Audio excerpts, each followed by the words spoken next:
नमस्ते दोस्तों, स्वागत है कहानियाँ और परंपरा में। आज की कहानी है एक कमजात पंचतंत्र की सीख, जिसमें चालाक सूअर और बुद्धिमान कौवा एक अच्छे सबक के लिए आमने सामने आते हैं। कहानी सुनिए और अंत तक ज़रूर देखिए, क्योंकि आखिरी मोड़ में छिपी है बड़ी सीख। अगर आप सोच रहे हैं कि सिर्फ ताकत या संख्या से ही जीत होती है, तो ये कहानी आपकी सोच बदल देगी। बहुत समय पहले एक घना जंगल था, जहां हर तरह के जानवर रहते थे। इस जंगल में दो मुख्य पात्र थे। एक था चालाक सूअर, नाम भोलू, और दूसरा था बुद्धिमान कौवा, नाम कागल। भोलू बड़ा शारीरिक रूप से ताकतवर था और जमीन में छेद खोदने, जड़ें और कंद निकालने में माहिर। कागल पतला मगर चालाक और दूरदर्शी था, और उसे हवा से ऊंचाई से देखना आता था। भोलू को अक्सर अपनी ताकत पर बड़ा घमंड आता। वह दूसरों को तंग करता, छोटे जानवरों से दबदबा बनाता और बार बार कहता, जंगल की सबसे बड़ी ताकत मैं ही हूँ।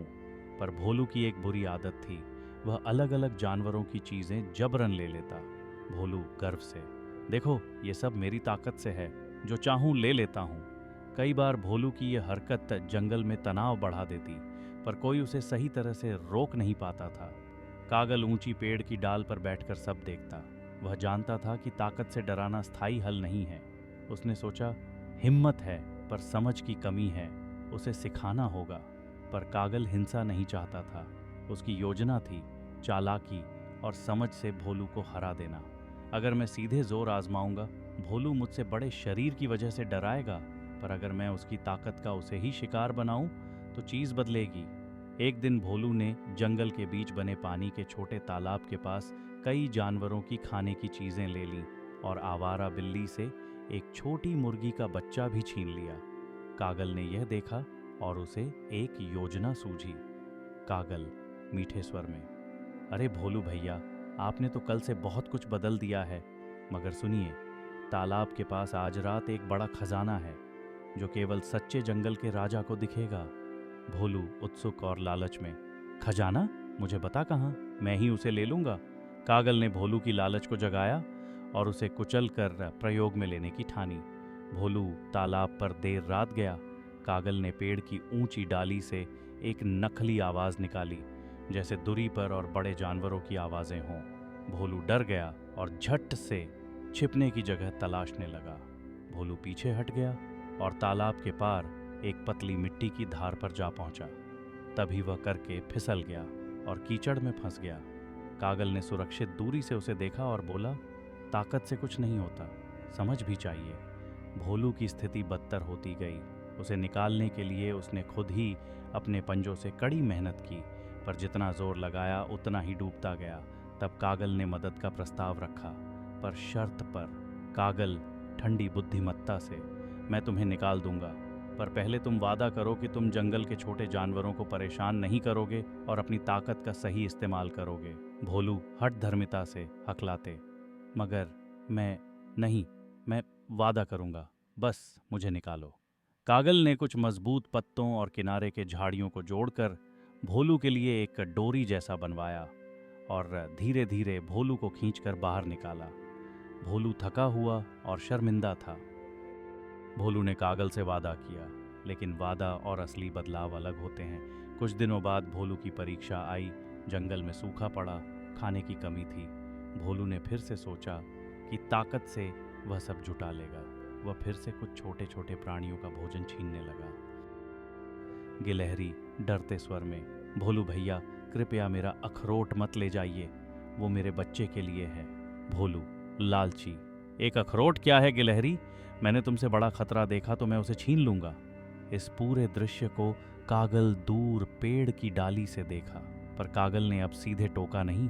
उसने एक टीका योजना बनाई, जिससे भोलू खुद अपनी हरकतों का नतीजा देखे।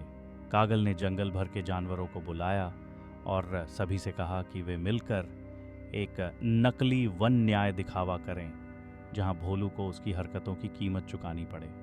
सबने रचा कि वे भोलू के सामने एक बड़ा शिकार का दृश्य दिखाएंगे और भोलू की कमजोरी का सामना कराएंगे। उनका नकली शिकार कुछ यूं दिखा। जंगल के किनारे पर एक बड़ा रोता हुआ हिरण, बुना गुड़िया या स्केच रखा गया। जिसे देखकर भोलू ने सोचा कि यह एक दुर्लभ भंडार है। भोलू ने झट से दौड़कर उस पर कब्जा करने की कोशिश की, पर अचानक चारों ओर से छोटे जानवर बाहर निकले और भोलू के आगे मिलकर खड़े हो गए।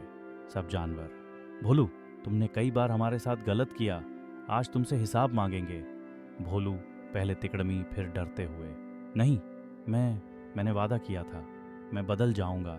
भोलू ने देखा कि उसका अकेला बल अब काम नहीं आ रहा, क्योंकि जंगल वालों की एकता और बुद्धि ने उसे घेर लिया था। उसे असल में समझ आया कि अकेली ताकत की किल्लत है जब सब मिल जाए। भोलू ने सच्चाई स्वीकार की, माफ़ी मांगी और बिल्कुल बदलने का ठेका किया। पर इस बार बात केवल शब्दों की नहीं थी।